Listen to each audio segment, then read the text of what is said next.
Nah, anak ini kan sekarang sudah beranjak remaja. Tentu saja akses untuk melihat internet, melihat YouTube itu bisa dilakukan. Karena saat ini anak tersebut sudah berusia 11 tahun begitu. Begini, kalau kita berbicara masalah anak, jangan hanya dilihat dari satu sisi, emang anaknya nonton YouTube. Yang namanya jejak digital bisa dilihat kapanpun. Nah, anak ini kan sekarang sudah beranjak remaja. Tentu saja akses untuk melihat internet, melihat YouTube itu bisa dilakukan. Karena saat ini anak tersebut sudah berusia 11 tahun begitu loh. Nah, hal-hal yang muncul di YouTube itu tentu akan berdampak kepada mental anak itu. Nah, tentu seorang ibu akan berjuang dan berusaha bagaimana supaya anak itu bisa bertumbuh dengan baik begitu. Tapi apakah anaknya sudah nanya ayahnya di mana atau gimana sih, Kak? Kalau itu sih menurut penjelasan dari klien kami, anaknya itu sebenarnya sudah ngeblok akun-akun itu. Nah, kemudian secara tiba-tiba pada saat dicek ternyata anaknya membuka akun dari media sosial yang diduga menurut dia adalah ayahnya begitu. Jadi itulah yang dilakukan anaknya. Oke, tapi trigger awal dari kafe ini yang membuat akhirnya mengulang lagi DNA itu apa, Kak? Yang benar-benar nge-trigger banget. Kalau kita berbicara masalah tes DNA dan lain-lain, apakah salah sih seorang ibu itu memperjuangkan hak anaknya untuk mencari siapa sih ayahnya? Apalagi sekali lagi kalau kita berbicara kepada undang-undang praktek kedokteran itu masih dimungkinkan untuk mencari pilihan-pilihan lain. Second opinionnya seperti apa? Oleh karenanya maka klien kami ingin melakukan tes DNA lagi begitu loh. Oke. Kepada yang merasa loh ya. Oke. Tapi kan dulu itu kan 6 tahun kemarin ya adalah Densu yang diinginkan, Kak. Dan akhirnya sekarang berunjuk panjang akhirnya ke pengadilan juga. Apakah nantinya kalaupun akan berulang lagi kayak dulu tidak jadi juga akhirnya gimana, Kak? Begini, kalau kita berandai-andai selalu kemarin pun ditanyakan oleh teman-teman yang lain, bagaimana kalau hasilnya sama? Sekarang saya tanya balik. Iya, kalau hasilnya sama, bagaimana kalau hasilnya tidak sama? Maka kita ini lebih baik mengacu kepada kalau memang mau dilaksanakan, ayo kita duduk bersama. Sehingga hasil itu nanti bisa clear dan lebih meyakinkan seorang ibu ini. Ini kan ada seorang ibu yang sedang berjuang untuk memastikan siapa bapaknya. Nah, kalau memang ada pihak yang merasa dan ingin melaksanakan tes DNA, kami juga menyambut selama memang dilaksanakan dengan baik. Bukan karena postingan daripada klien kami, karena postingan dari klien kami tidak pernah menunjukkan kepada seseorang siapapun. Nah, dengan adanya postingan itu kan banyak spekulasi bermunculan. Salah satunya adalah apakah ada tuduhan terjadi manipulasi? Apakah pernah klien kami mengatakan ada tuduhan seperti menyatakan ada manipulasi? Kan tidak pernah. Yang diinginkan oleh klien kami adalah adanya tes DNA tanpa menuduh hasil yang pertama itu ada manipulasi. Jangan asumsi-asumsi ini semakin berkembang begitu loh. Kalau memang mau ada yang merasa, ayolah kita duduk bersama, kita selesaikan secara baik, kita sama-sama lah mencari jalan yang keluar yang terbaik begitu. Oke. Kalau misalkan nantinya nih Densu tidak merasa misalkan kayak gitu kan, dan dia tidak melakukan mau DNA, kira-kira kafe ini akan mencari siapakah gitu lah, atau gimana sih? Begini, kalau kita mengacu pada undang-undang Indonesia, tidak ada satu aturan pun yang dapat memaksa seseorang untuk melaksanakan tes DNA. Maka itu harus dengan kerelaan, baik dari satu pihak dan pihak yang lain harus sama-sama rela. Kalau satu pihak menginginkan dan pihak yang lainnya tidak mau, maka tidak ada hukum yang bisa memaksa itu. Oke.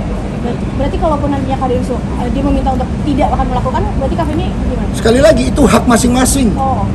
Dan sekali lagi kan selama ini klien kami sudah menerima begitu loh. Selama ini kan tidak ada masalah, dia membesarkan anak itu sendiri, berjuang untuk anak itu sendiri. Toh tidak ada masalah. Bahkan kemarin dia sampaikan bahwa sempat dia dalam masa-masa terpuruk sebagai seorang ibu. Bahkan dia sempat ingin mengakhiri hidupnya. Bahkan dia menjual barang-barangnya untuk memenuhi kebutuhan hidup dari ibu dan anak ini. Begitu loh. Tapi akhirnya kafe ini kan banyak netizen bilang, kenapa nggak per tahun aja ngomong, nggak setelah 6 tahun baru ngomong. Itu apakah memang mencari waktu yang tepat atau gimana, Kak? Kalau kita berbicara masalah perjuangan, kemerdekaan juga tidak dapat didapatkan dengan waktu yang singkat. Ada perjuangan di sana, bahkan ratusan tahun pun untuk mencapai sebuah kemerdekaan. Apa salahnya? Namanya berjuang itu tidak mengenal waktu. Andai kata perjuangan itu hari ini membuahkan hasil, apakah tidak menimbulkan kebahagiaan? Ya kan? Artinya perjuangan tidak pernah mengenal waktu. Apalagi ini seorang ibu berjuang untuk anaknya, begitu. Kira-kira ujungnya mau seperti apa Kak? Apa akan dilakukan tes DNA benar-benar nantinya akan berdua sama kedua belah pihak melakukan atau Sekali lagi tes DNA itu harus dengan kerelaan kedua belah pihak. berarti ujungnya kira-kira Tanpa ada kerelaan ya tidak bisa dilaksanakan. Kalau ditanya ujungnya, kami sekarang fokus di proses hukum. Ini kan sudah menjadi perkara, begitu sudah dilaporkan. Maka kami akan menghadapi proses hukum tersebut. Dan sekali lagi menurut kami postingan yang dilakukan oleh klien kami bukanlah menyudutkan atau merupakan penghinaan kepada seseorang. Tidak ada di situ disebut siapa, disebut rumah sakit apa, tidak pernah disebutkan kepada seseorang, begitu. Oke. Berarti kan tadi juga Kak Densu bilang kalau misalkan KP ini tidak percaya dengan kepolisian juga kan, dan rumah sakit dan sebagainya kan. Itu akhirnya gimana Kak? Apakah nantinya akan dilakukan di tempat yang di KP ini lakukan sendiri atau gimana? Itu kan asumsi ya. Artinya begini loh.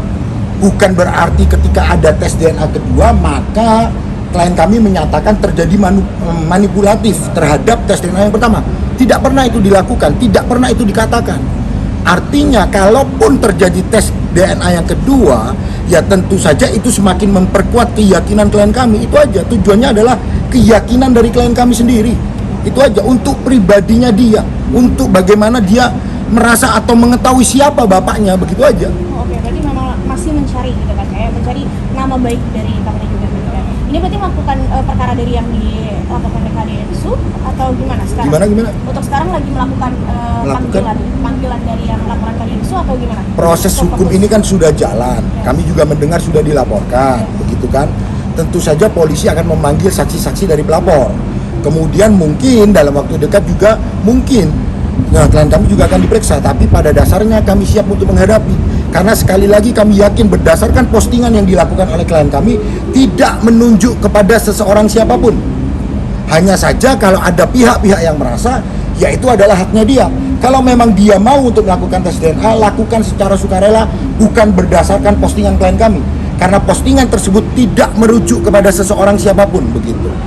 Terakhir Kak, nantinya kalaupun terbuktinya adalah pencemaran nama baik, nantinya akan berapa tahun penjara atau seperti apa dalam masalah hukum ini? Begini, kita jangan berandai-andai. Kalau pertanyaannya seperti itu, saya juga meyakini bahwa laporan itu, kalau yang dilaporkan adalah postingan tersebut, saya yakin bahwa perkara ini bukan merupakan dugaan tindak pidana penghinaan. Oke. Berarti percaya dengan itu? Oke, aman? Oke, thank you. Terima kasih. Kakak.